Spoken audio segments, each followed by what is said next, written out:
Well, hello, my fellow students.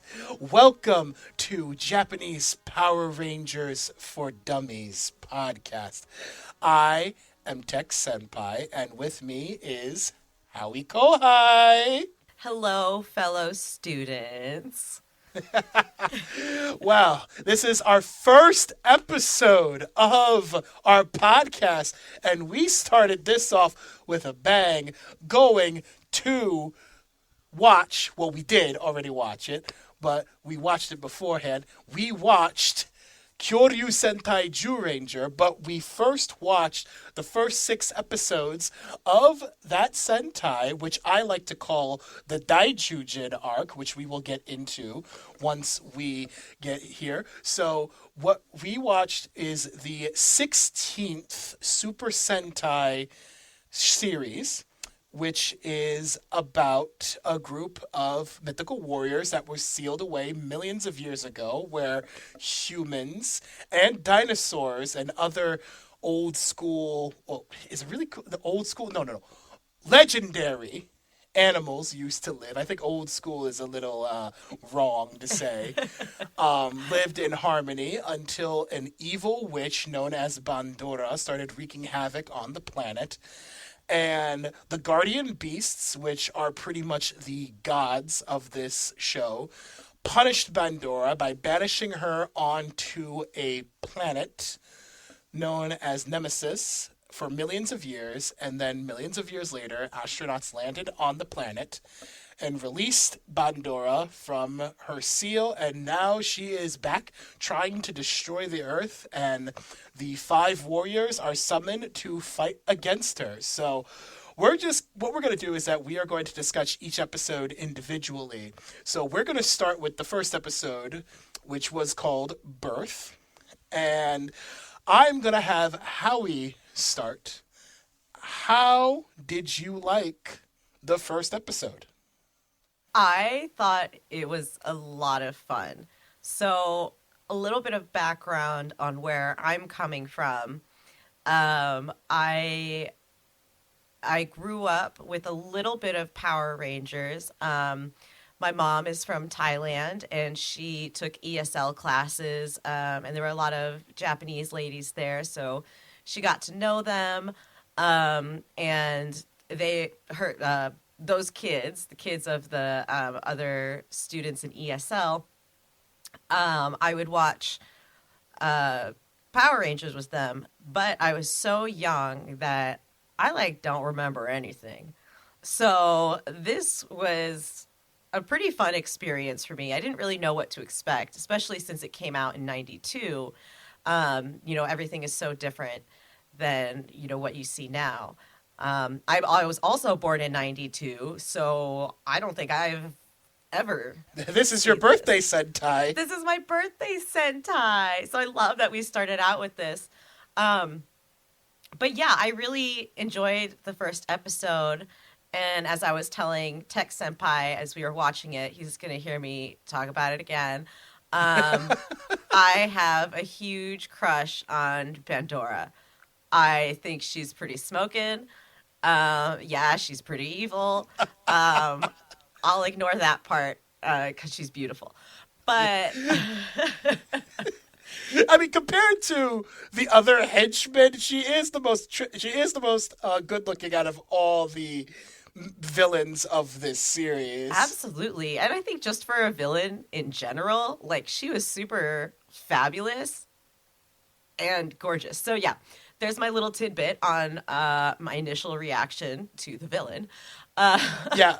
So for those of you who don't know, Bandora is played by Machiko Soga, who was a pretty popular tokusatsu actress in Japan.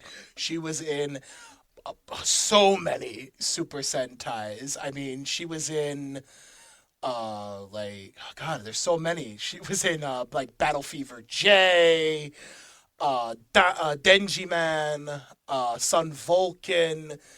Like I get I there's so many that I can't name everything off the top, but she's been in like almost every like popular Super Sentai that has been around. So she's a veteran. So she's been around since like the 70s. So, and she was amazing. Unfortunately, though, the actress is no longer with us. She passed away in, I think, 2005. Don't quote me on that. Well, she died of old. I believe it was old age. I have to look it up. I, I may be a senpai, but I don't know everything. But she was great. She is very good at playing a villain. She mostly played villain roles. She died in 2006, right after she did Maji Ranger. And interestingly enough, that was a non-villain role. She was actually a good person in that show. Actually, I got the age wrong when we were watching it during the reaction because she was actually 54 when she did this role. Ooh. Oh my God, get it. Damn. She was 54. She was born in March 18th of 1938. Wow. So, but yeah, Bandora is a very fun villain. One thing, as somebody who has seen Zyuranger so many times, I think it's like my fourth time seeing it. One thing I really like about Zyuranger as a series, besides the fact that it's pretty divisive against Toku people, some people like it, some people really don't like it. And I can see why. Because Zyuranger came out right after another Sentai, which is actually one of my favorite Super Sentais of all time, came out. And that Sentai was a very grounded, a little more grounded to reality, kind of darker a type of story with a lot of like more not, I wouldn't say adult, but like more mature themes in it. While this is clearly more aimed at a younger audience. Yeah. Like, it is clear from the way it's made that it was made for, like, kids, not, like, older kids. Yeah, and so I'm a huge fan of, generally as far as kids shows go, I'm usually a cartoon person. Like, I thoroughly enjoy like super silly shows like Adventure Time. But I also enjoy some shows that are made for a little bit of a more mature audience, like The Owl House. People may have their own opinions on that, but I really did enjoy all of the silliness of this. I mean, like, I'm curious, is the divisiveness in the community, does that have to do with any of these tones of like campiness? Because I get this real big campy feeling, and that shit I love, but I do know that it's not everybody's thing. I mean, I feel like, as me, as a Toku fan, we've all agreed and understood that these shows can get very corny, especially considering they're made on the cheap, very cheap. These are cheaply made television for children. So we agree on that. But I feel like a lot of fans have a limit to how much campiness there can be in shows. Especially if you started watching Super Sentai specifically, and watching certain Super Sentais. Like, I feel like if you were somebody who started watching Super Sentai and started watching like some of the older ones, especially the ones in the 80s that are a little bit more darker, have a little bit more of a bite to them, then seeing something like this can be very off-putting. That makes a lot of sense. That does. But I feel like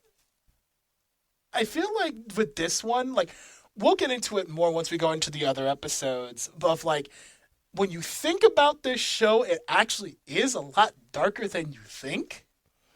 But we'll get into this episode. So in the first episode, we and what happens is that we see Barza, who is this older man who like works in a condominium as like as like a worker there, and he notices a television feed of astronauts going to the planet Nemesis and finding the seal where Bandora is found, and then releasing her. And then she wreaks havoc in on the planet, well, specifically Japan, because that's where it's filmed. And he goes and releases the five warriors from the past, which are Goshi, Boy, May, and Dan. There's a fifth one, like I said before, but of course they have to tease us, and he doesn't get released right away. So the four of them have to go out and try to fight Bandora, but then at the last second, Geki, who is the fifth hero and the leader, comes out and saves everybody, and then they transform into the Zyurangers and kick some major monster butt. Now, what I wanted to ask about for you specifically in this episode, based on what you've seen, who out of all the hero characters, who is your favorite from just first episode reactions? Of the Rangers, Yes, of the hero, the Rangers. let's see. So, I mean, I know that Geki came later in this particular episode, but what surprised me was I am usually kind of not a big fan of the leaders in general in that sort of hero setup. I don't know why. Maybe it's because I'm not a leader.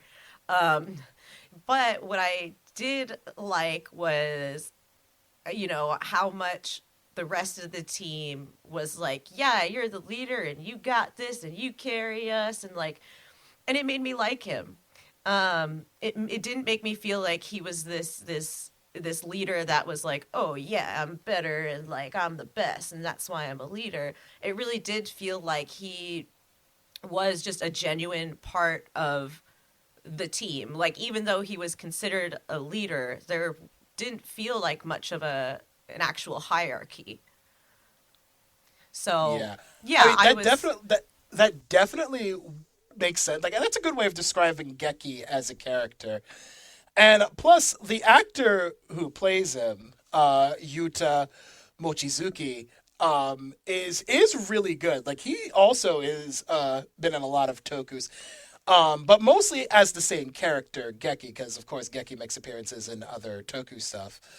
Um, and he's really good at giving that performance of I'm the leader, but I genuinely care about my team. I am not the leader because I am the strongest. I am the leader because I'm the one who brings everybody together. yeah, I was definitely getting that vibe. And honestly, I mean, especially with, you know, all of these superhero movies and shows, which I do enjoy, but they tend to fall into the leader equals stronger type thing. And it Yeah. was just really refreshing to not get that kind of overt, like, yeah, well, I'm the biggest badass. Um, Oh yeah, yeah. No, like Geki earns his badass title by just having cool moments instead of just being the strongest. So going on with this episode, so what happens is that after the Jew Rangers try to stop Bandora, Bandora also took the space shuttle, which apparently had children in it for some reason, and shrunk it to size and took the children away with her and with her first monster of the week monster, which is Dora Titan, and that was the end of that episode. So, one thing I will ask before we get into episode two is, what do you think of both the opening and closing theme of the show? okay, first of all, the music, I super dig it. It is so much fun. The music, I mean, throughout the whole episode as well, but specifically for the opener, I thought it was really fun. Um, But I did like the opener in the sense that you got to see, all of the Rangers and all of the, their gods, individually. And so I thought that was pretty neat. And I love the outro. I gotta say the outro is something special. It is so fucking silly. I love it. You just got May running around in a wedding dress. Like you got a random pug dressed up with a hat, just Yeah, and chilling. freaking Goshi in like a mountain biking gear and just falling down Yeah. on his bike. Oh my god, that one. Okay, I gotta say that one's probably my favorite. Maybe it's because it's so relatable to me. Because that's pretty Yeah, much what and happened last freaking time I got on a they're bike. fish, and also they're fishing, and then like they catch like a boot with a bunch of fish in it. Oh yeah, they dropped the boot and all the fish like. Yeah, the cat steals one of the boots. Oh my god. See, yeah, that's one of that kind of vibe is present in the show, and it just makes it so much fun. Yeah. My wife also really likes Zyuranger. My wife enjoyed Zyuranger, and I think for the most part, and I think she also really liked the theme. I think she liked the outro too. The outro, I think, was her favorite thing about like the show. Dude, phenomenal outro. Phenomenal. So we're gonna go into episode two now. In episode two, the Jew Rangers are trying to find the shuttle, and then they also go into a deep backstory about how they came to be. And what they explain is that 170 million years ago, dinosaurs and humans lived together, and they made tribes. There were five tribes that were created to bring like humanity together at the time. But what happened was that Bandora came and wreaked havoc on the planet, and then the guardian beasts, who are pretty much the gods of each of the five tribes, went, enough is enough. We're done here. You get out of our planet. We're going to seal you away on a distant planet and then to punish you for what you did. So Bandora, being sealed away for that long, is like, I'm pissed off because you sealed me away for so long. So I'm going to wreak havoc on the planet because I hate the planet. The planet can go screw itself. And I hate children, so of course I have to hate children too. And now, right now, what she does in this episode is that she takes the shuttle that was stolen in episode one with the kids in it. And when she shrunk it, she also launched it onto Earth to distract the Jew Rangers, and she summons her other monster of the week for this episode, which is Dora Skeleton, which is a skeleton monster, because most of the monsters in this show are based off of actual mythical creatures. And they fight the Dora skeleton, and they also have to stop the shuttle from being blown up by two of Bandora's henchmen, which are Bookback and Topat, from blowing it up. And they end up defeating the Dora monster, Dora skeleton, and then the Dora Titan shows up again. And what happens is that the first guardian beast, the Tyrannosaurus, comes out and defeats Dora Titan, and they save the kids.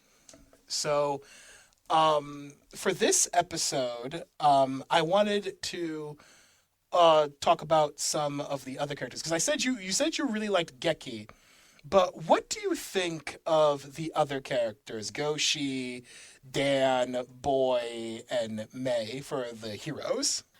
So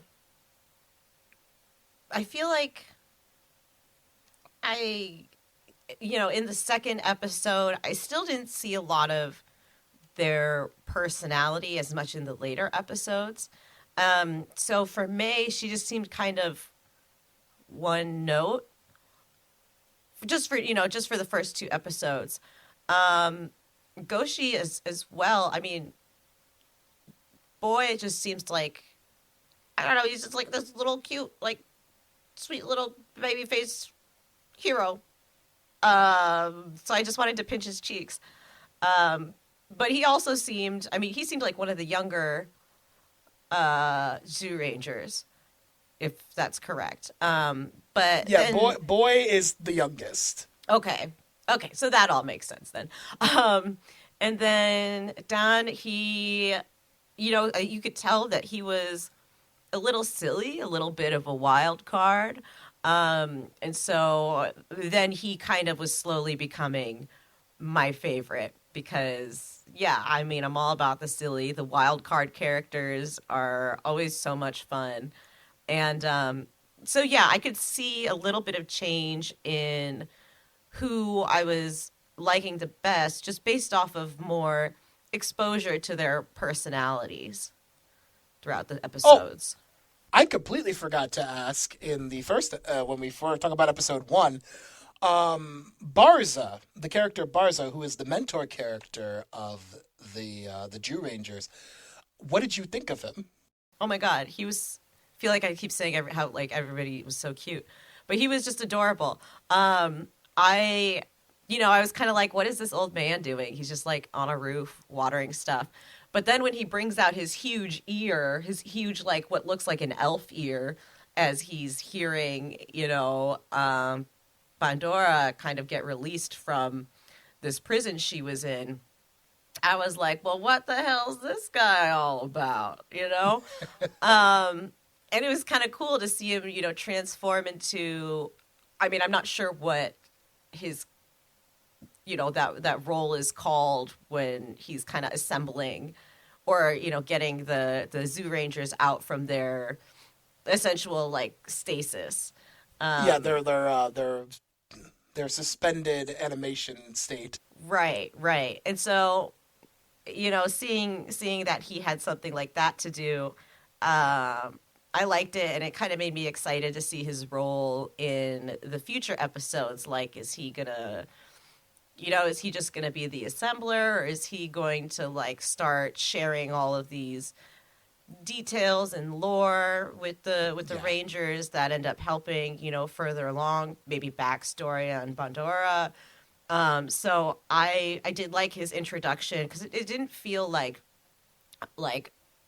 I mean, overwhelming is maybe not the right type of word, but it didn't feel like overtly like in your face, like this is the guy who knows everything about the everything and stuff. But it seems like they gave a lot of room for him to develop and to show his importance. Yeah. And that's what just came Yeah. off to me, but I don't know. Obviously, I don't know Well, I where mean, his role leads.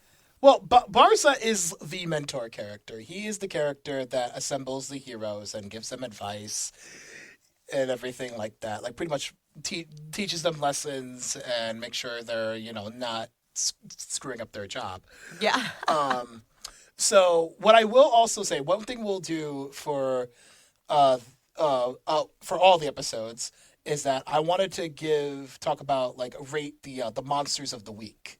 So so for this case there were two because there was the Dora Titan in episode 1, and then there was Dora Skeleton in episode 2. So let's start with Dora Titan, since technically this is the first monster of the week that we see. How did you like the design of Dora Titan? It, I think when I think of a Titan, and this is probably also influenced based on other things that I've been watching. I guess I don't really envision kind of like this armored, humanoid. So that actually caught me by surprise a little bit. I don't know why it caught me by surprise, but that caught me by surprise a little bit to see like it just looks like a big ass robot.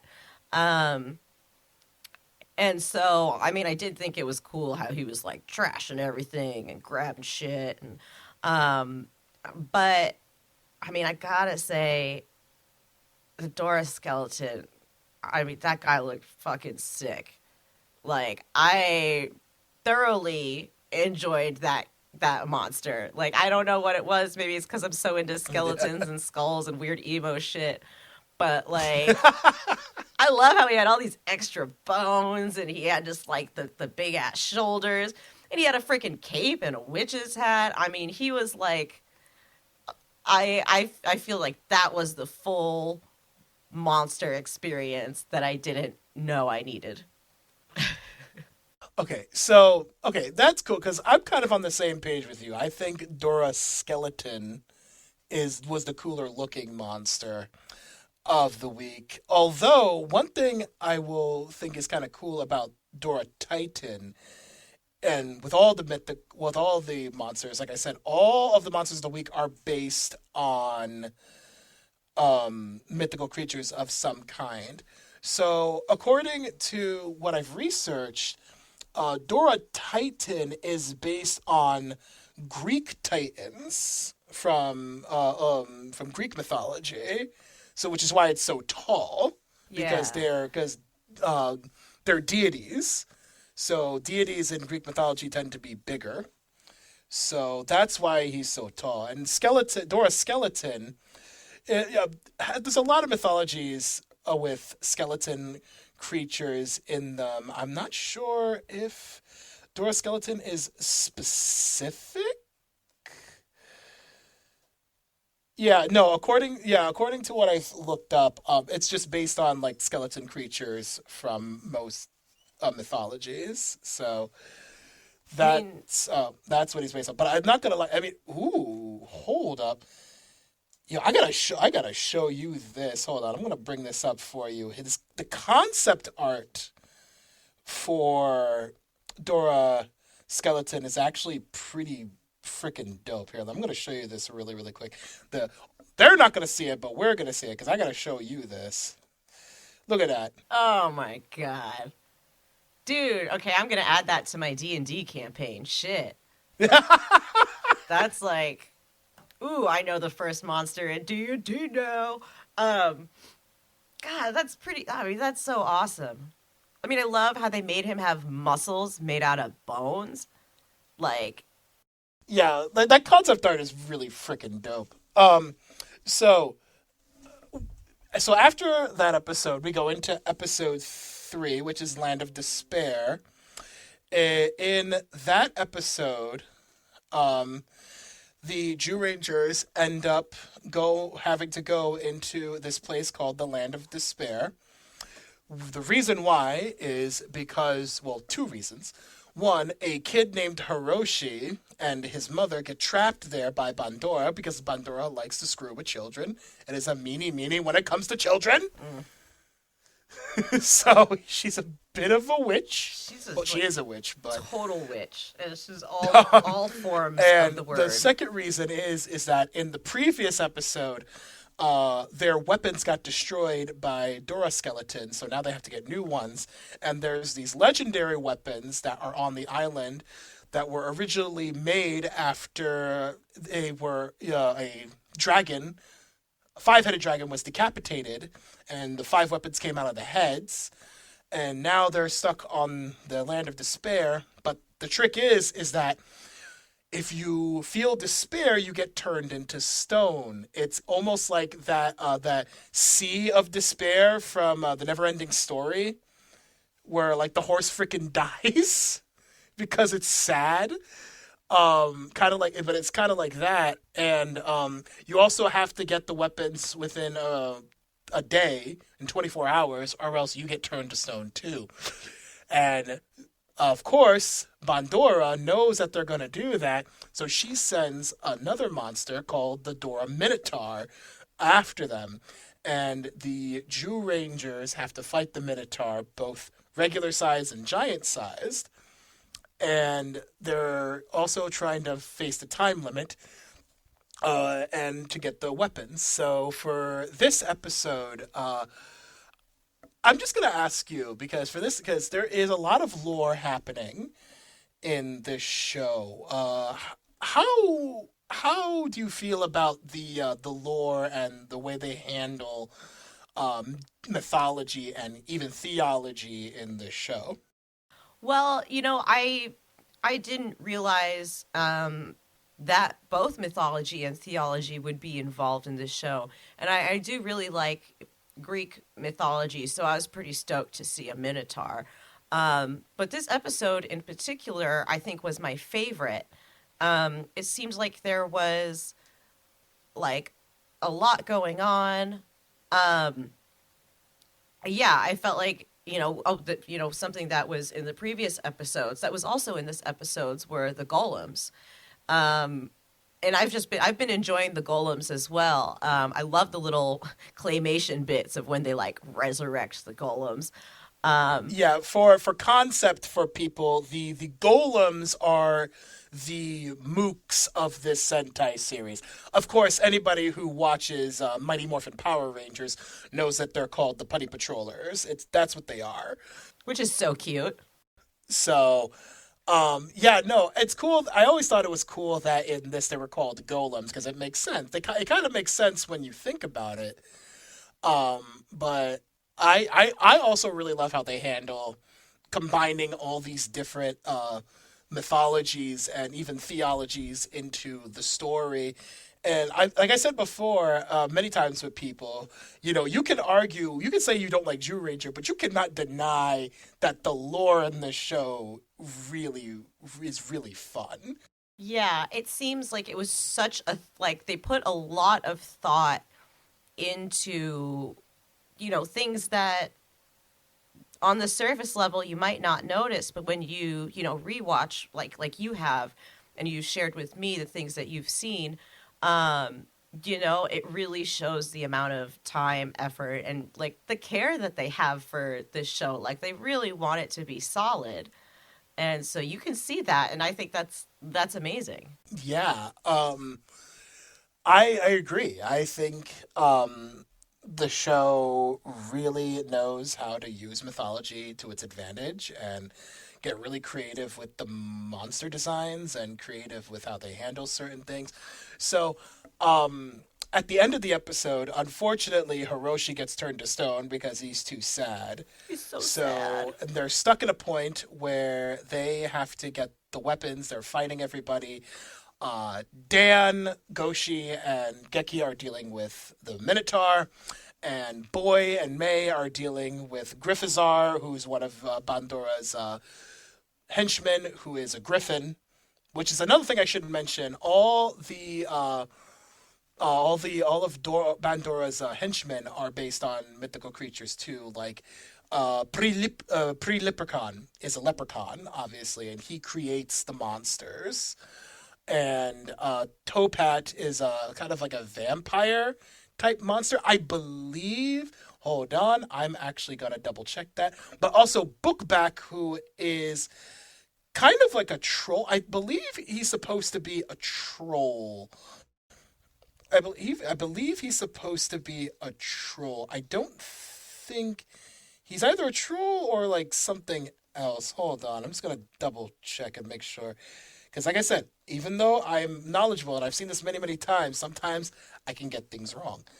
So, yeah, he's not. It doesn't really say anything about him being a troll. He's just a weird looking creature. And Topad is pretty much like almost like a vampire. That's the one with the sick ass wings, right?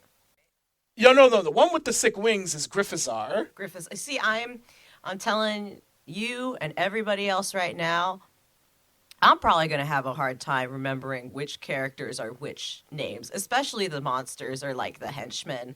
Like just I mean names with humans in my real life is already difficult, so it's going to Yeah, yeah. translate into So, this too. so I just looked it up. I am correct. It is a goblin. Bookback is a goblin. He's a hobgoblin, and Topat is a vampire. Yeah, they're pretty ugly. They did a good job on those costumes. Yeah, so we're gonna go into episode 4 of the Daijujin arc. Now, in this episode, which is called We Awaken Legendary Weapons, it has been over 12 hours since they were on the island, and now they are short on time and have to find the weapons. So what happens is that they're still separated, but then eventually they find each other. They realize that Hiroshi is stuck in stone and they're running out of time. And of course, Pandora is still on their trail. They have to go through so many different trials, like going around in circles, but then realizing there's like a barrier between them and it smashes through. They have to smash through it. And other trials where they have to like grab a sword that's has evil that possesses you and makes you become bad. And then, of course, towards the end, once they do all those trials, Bandora shows up and it's just like, oh, I'm not going to let you get these weapons. I'm going to stick you here and wait until you turn to stone. But then, of course, Geki, being the leader, is calls out to the weapons. The weapons answer. The weapons free them from being turned into stone. And then they fight the Minotaur, defeat the Minotaur by combining the legendary weapons, which also, when they transform into the Zyurangers, their legendary weapons also turn into ranger weapons. So Geki gets the Ryu Gekiken, which is the pretty much a dragon sword. Goshi gets the Mothbreaker, which is a axe that also can be used as a gun later in the show. Dan gets the Tricera Lance. Boy gets the Saber Daggers, and May gets the Terra Arrows. And when they combine those together, they create the Howling Cannon, which is a weapon of immense power, which destroys the Minotaur.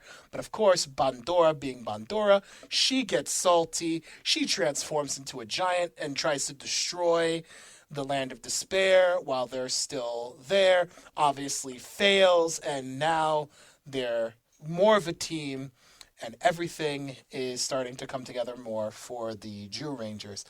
Now, for this episode, I will ask, how do you like, starting with the Zyurangers, how do you like the dynamic between the Zyurangers as a team, compared to how Bandora is with her henchmen?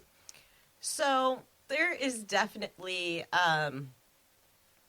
this feeling of cohesiveness and like genuine care for each other amongst the Rangers. I like how, you know, Geki, he's the leader. He's just still got a little bit of leader vibe, but not overpowering. Um, in this one, it seems like May is kind of the straight headed one. Like that's the vibe that I'm getting is she's maybe a little more serious. Don has been, I mean, he's just a little goofball. I love him. Uh, and as for Boy and Goshi, I, you know, it seemed like they were more of just teammates than individuals to me. Um, and yeah, it was a little bit harder for me to get a read on their personalities. I think Goshi seemed like, you know, like a kind of like the happier side of you know, Geki's role, in the sense that he's still, you know, this strong character, you know, physically, and it seems like the way that he carries himself, you know, he seems pretty comfortable, confident in himself. And Boy, you know, he still seems just like this little sweetie who's just like there to help out. You know, like he just wants to help. But I feel like, you know, I still didn't get quite a good read of him as an individual. And now with Bandora, obviously her henchmen are very fun comic relief. Um, but she is just like, ooh, she's like dictator, warlord. I mean, she's always screaming about how she wants to kill children. Like, that sort of, yeah, it's like that sort of attitude also translates into how she treats her henchmen just a little bit. Because it seems like she's much, you know, quote unquote, kinder to her henchmen than all of the other, you know, all the people on Earth. But it's really not, you know, kind. It's just, it seems like she doesn't get as irritated by them to the point of being furious and rage filled. Yeah, she doesn't want to kill her henchman. She just wants to rough him around a bit, unlike the humans. Exactly. She's like, I'm still boss. You still need to remember that, but like you are helping me out, so keep helping me out. Yeah, no. Do you have a favorite henchman? Oh gosh. Is it Topak, the kind of bluish one? Well, the book, Topat and Bookback are kind of blue. Is it the goblin or the vampire that you like more? The goblin, the little one. That's Bookback. Okay, so I liked Bookback. He seemed to I like the part when he's like starting to build a monster and she's like, "Are you ready yet?" And he's like, "Excuse me, this is art. You can't rush art." Oh, that's no, that's a pre-leprechaun. Pre-leprechaun. See, I'm like, bah, already episode 1 and I'm like, can't get it. For This is leprechaun, why we have this podcast, is so we right? can learn. For all the people like me. Um, but yeah, no, I liked him the most. Gryffindor. I think he was good at, some physical comedy things. And so I liked that too. But per Leprechaun, I just kind of liked his attitude and his little, like, quips that nobody would really, like, acknowledge, I guess. Like, he'd just say them, and Pandora, instead of being like, well, hurry this shit up, and, like, really, like, grill into him, she was just, I don't even remember what she said. She might have been like, well, hurry up, and then walked away, but she wasn't like, well, berating or anything. So it seems like he does have this kind of, maybe the status within the group of henchmen where he kind of seems like a little more of like the leader of them. Yeah, that's kind of true. I mean, Griffazar, who is the griffin, the one with the wings, is definitely like he can be funny at times, but he's more of the badass of the group because he's the one who's going into and fighting all the time. But Pretty Leprechaun definitely does at times feel like he's the mastermind behind the other henchmen because while the other henchmen are being silly and doing stupid stuff, he's just sitting there just being like, I am trying to make beautiful monster art so Right. we can kill the Jew Rangers. Will you please shut the hell up? Exactly. That's a great way to put it. He is like the mastermind, and Gryffindor, you know, I think part of what makes him funny at times is he is this big, he's the tank. He's like the tank of the group. And so when he does something that's just like, meh, I don't really care about this right now. Like he just goes and lays down in a corner or he just goes to sleep. It's Yeah, like, exactly. He just goes to sleep. There's literally in the second episode, he's literally just passing out in the background, yeah, and sleeping. so I thought that like those are the moments when I think they're funny because you got this big toughie who's always going into battle and he's like, I'll just take a nap, shit like that. Okay, so we're gonna hop right into episode 5, which is called "Scary Riddles." Now, this one was a fair amount because episode 5 and episode 6 kind of like conjoin into one. In this one, but in episode 5, we have a new monster of the week, Dora Sphinx, who has a human disguise, and he's going around different parks where children are and having them solve riddles. If they don't solve the riddle, they get blasted away. And the Jew Rangers are realizing that there are children missing. They go out and they try to figure out where the children are going. And there's a side part where Dan is trying to hit on a bunch of girls. And I'm just like, okay, I know you're being an idiot right now, but I get it. It's been 170 million years since you've seen another female. Yeah, You're, yeah, you're gonna have feelings. yeah. You're I gonna be a little horny. Exactly, and I thought that was a really, like that's what I mean by he's like the wild card goofball. Like he's just running with the feeling. He's not taking a second to think like if you shout "Hey cutie" to all the girls, they might not be like super receptive. Yeah, But like, exactly. yeah, but he's just so stoked on like being back in life that he's like, look at all this great things. Oh, girls, that's a part of the great things of life. Um, I liked that. Yeah. So in the episode, Boy ends up getting the riddles done with the Sphinx and ends up getting blown away too. So Dan feels upset. So he tries to do the same thing so that the other Jew Rangers can figure out what's going on. And then it turns out that they're all being transformed into trees, but with a twist. The trees are part of a construction site that's going to cut them down. And when they're cut down, that means they're going to die. So what they have to do is they have to stop the Sphinx from killing the kids. But also in the episode, Geki keeps seeing visions. And in episode 6, we learn more about that. But before we actually go into episode 6, since it's kind of conjoined, so I wanted to kind of collaborate on both episodes at once. What did you think of Dora Sphinx? Oh, I thoroughly enjoyed Dora Sphinx. I was also trying to figure out the riddles, and I could tell I would have been a tree in like 2 seconds. Um, but no, I enjoyed. I mean, it was kind of like, taking it back to that super silly place of like, these are just riddles, But then if like one of my favorite parts was every time somebody doesn't get the riddle right, he says, "You are such a loser."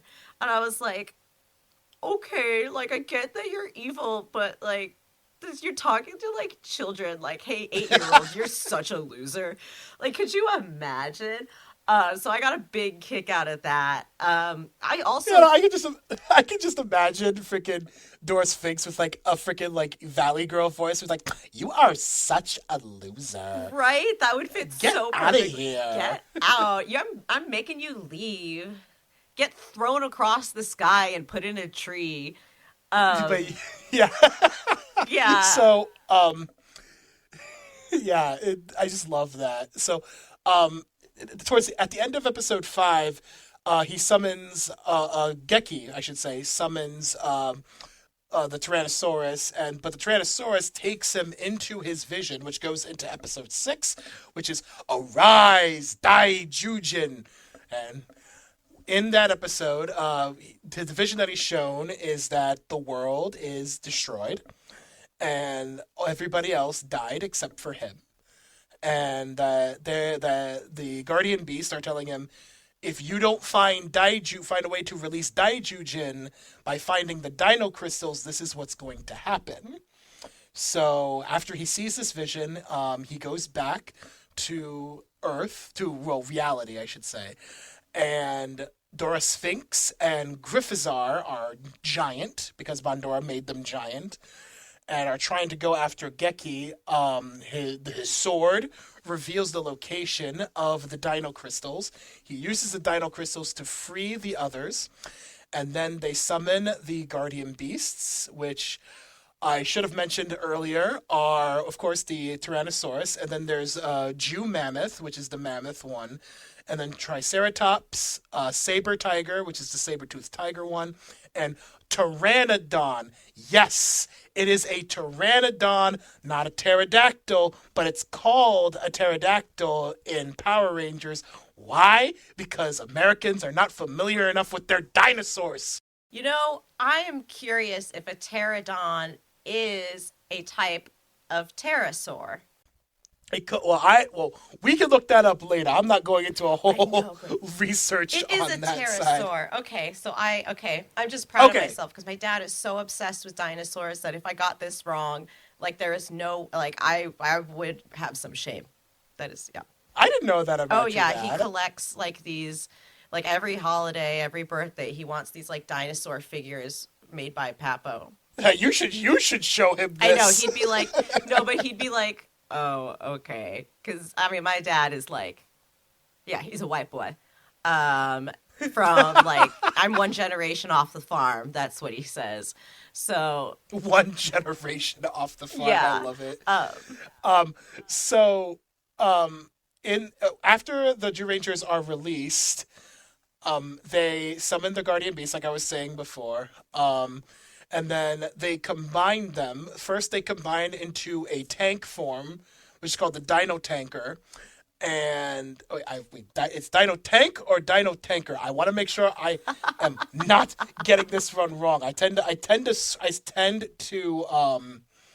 screw up the naming of some of these, and I feel stupid too because we literally just watched this before recording. Oh, it's the pressure. It's totally just the pressure. So I just want to double check and make sure. I think it's Dino Tank. I think I remember seeing that in the subtitles. Or Dinosaur Tank? Yeah, it's called. Yeah, okay. I'm not crazy. They first transform it into that, and then it transforms into Daijujin, which pretty much in this story is pretty much God, and they are having a bit of trouble defeating the Dora Sphinx. The Sphinx starts spouting riddles again, but to trick the Sphinx, they purposely have him overhear that the toughest riddle would actually be his weakness, so they can actually reveal what his weakness is. So he gets tricked, uses that as his riddle. He tries to blow them away, but then they summon the sword of Daijujin, which is called the God Horn, and slice him at his weak point, which is the snake on top of his head, and he's destroyed. And with that, of course, their teamwork gets a bit stronger. Now, here is the one question I know a lot of people are probably going to be wondering how you're going to react to it, because this is going to be a lot of pressure from both the Power Rangers and the Toku side. Oh god. What do you think of Daijujin's design? I mean, I actually... Okay, so I liked it. There was one part that confused me. Where did his chest plate come from? Like, it just came out of nowhere. Oh, you mean the chest part? Yeah. Oh, the pterodon is the chest. Because I thought, okay, see, there's 5 of them, right? So I thought, Yeah, that, a leg for each one, which was the saber and the triceratops.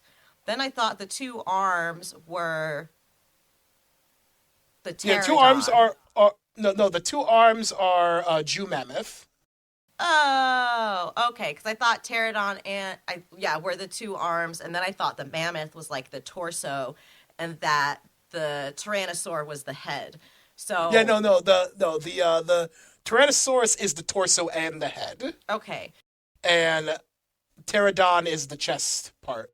okay. So knowing that now, I do really like how everything fit together. I was very curious how the feet were gonna go, the legs and the feet. I was like, how the fuck are they gonna turn those 2 tanker wheels into like feet that looked like the same, that were flat, that had like, smooth flat edges, for the most part. I'm really scared of who I'm gonna get in trouble with for saying all of these things. But don't yuck my yum, everyone. This is why you're the kohai and I am the senpai. You're right, this is a lot of pressure. But yeah, no, I actually did like the design. I mean, I don't know how I feel about Mammoth taking up like 2 arms. And yeah, I that's what I'm a little like. I wish it was a little more evenly distributed. I mean, okay, so I always loved it. I'm a little biased because this is Daijujin is just a really cool design. I love the like the horns. Okay, yeah, and like the kind of like mythical. It's funny too because like this in Power Rangers, this is the first ever Megazord. So like I do have my bias because of that, of why I really like Daijujin. But there's just something about the way he's designed that if knowing that in Zyuranger he's supposed to be a god, he does kind of have like a deity presence to his design. He does. Absolutely. And like especially with like the horns are kind of shaped almost like a crown. Yeah, and almost like he seems like a warrior deity. Well, it makes sense because Daijujin in Japanese roughly translates to great beast god. Okay, so this works on a couple different levels then. He's a great beast because he's made up of great beasts, but he's also a great beast because he's himself. Yeah, he does look like this giant robot god of I don't know, I want to say carnage. I was getting a little excited there. No, that would be Pandora's thing. But no, he does look like this powerful, like I think kind of like Thor-esque type of god, where he's, he's got all the muscle, he's got, all that shit, but then he's got this helmet which has the horns, right? And that kind of reminds me of like Vikings a little bit, these warriors, and here's like this Viking god, mechanical Viking god, kind of. Yeah, no, like Daijujin, I love the design of I'm biased. I am biased because I grew up with this in the 90s, and I love the design, but coming from somebody like you who is not familiar with this, it's kind of cool to hear. I think it's just kind of cool that you were just like, yeah, there's some parts of it that kind of look disproportionate, like it doesn't make sense. But like, it's Sentai, sometimes the proportions are not going to make sense. And that's fine, especially in one of the more, it's interesting. You and I had discussed this a little bit about how, if the show, the content of the show there's a lot of dark parts, but the way that they present the show seems very light-hearted, Well, right? yeah, that makes sense because at the time, from what I can tell, based on the other Sentais that came before it and this one, it is very clear at this point, and when they were doing Sentai, they really wanted to aim very firmly at a younger audience, because it's clear that like there were a lot of times in older Sentai where you would see body counts My in the goodness. show. And it was very clear that the days of that were like not as prominent, and because it does show in a lot of like shows that came before it that like some kids were not watching it because it was too dark, and kids were kind of It's a little scary, terrified. huh? Yeah, they were Yeah. terrified. They were terrified, so they had to figure out how to you know make sure their key audience, which is kids, because it's a common misconception about, because like a lot of people think this is for older kids, because like even when we were watching it, it's rated TVPG by our standards. By our standards. And TVPG means like it is not really a kid's show. Yeah, it's But interesting, the in American Japan, way. this is a kid's show. This is a kid's show. This is made for children. So, but like going into that, the darker elements, especially everything with Bandora literally gets joy out of killing children. And she literally works with Satan. Doesn't she say something Yes. about like, oh, Satan, like here's Yes. In eternal one of the whatever. episodes, she talks about how much she loves Satan, which, of course, when they were adapting it in America, they couldn't do that. Oh my God, I Because bet. the You'd have moms, such an uproar. the moms and dads of America, if they saw that, oh my goodness gracious, they would have flipped out. Because we'll definitely get into more of that when we get into our next episode, which is going to be on Mighty Morphin, which we're going to talk about the adapted episodes that we just watched. But like, there's a reason why it was changed in America. But like, this is why I always say people underestimate this show. So, wow. So one thing. So final thoughts on the show. For you, what do you think of the show so far from the first arc, the Daijujin arc, and would you recommend this to somebody? So, I mean, I would definitely recommend this to my friends who are, into anime, already into something that is a part of, the art of Japanese culture. I do think that these episodes are a great setup. I think that I am curious to see where it goes, because it seems like, okay, now we've got the introduction of all the big characters. We've seen a little bit of what they can do, but we just got to the part where all these beasts come together, and it makes me very curious as to what's coming up next. Is Bandora still gonna be the head honcho villain? Are they gonna mix up villains?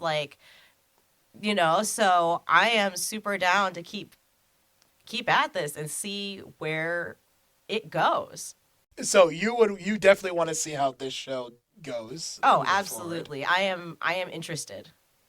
So yeah, you would definitely watch this on your own if you wanted to. Yes. And I think if I were to recommend it at this moment, after seeing these 4 episodes, it would probably be to a specific group of, or a group of people with specific interests.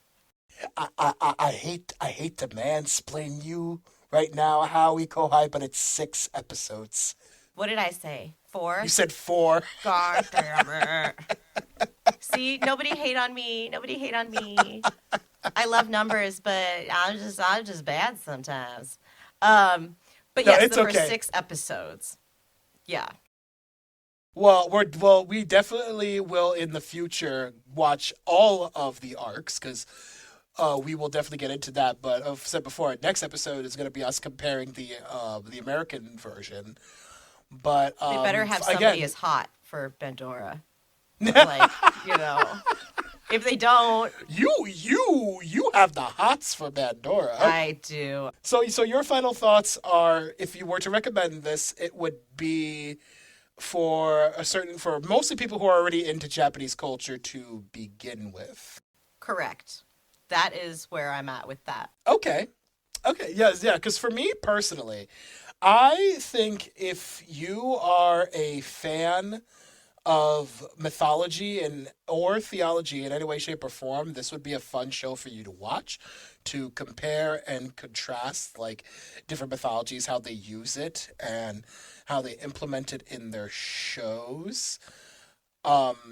And also, if you like anime, I always recommend anime fans to look into it, because especially since there's so many anime fans that will watch 100 and something episodes of an anime but won't watch this, and this is only 50 episodes, I believe. So that is our first episode of Japanese Power Rangers for Dummies, and obviously we learned a lot today. And I hope you guys enjoyed our little student gathering of educating the people on this wonderful world of people in spandex fighting each other. I mean, I feel educated. And we will see you in episode 2, where we will talk about Mighty Morphin Power Rangers. And so for now, have a good one.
If you like what you heard, please join our Patreon for exclusive content, share with your friends, and of course, stay with us for episode 2.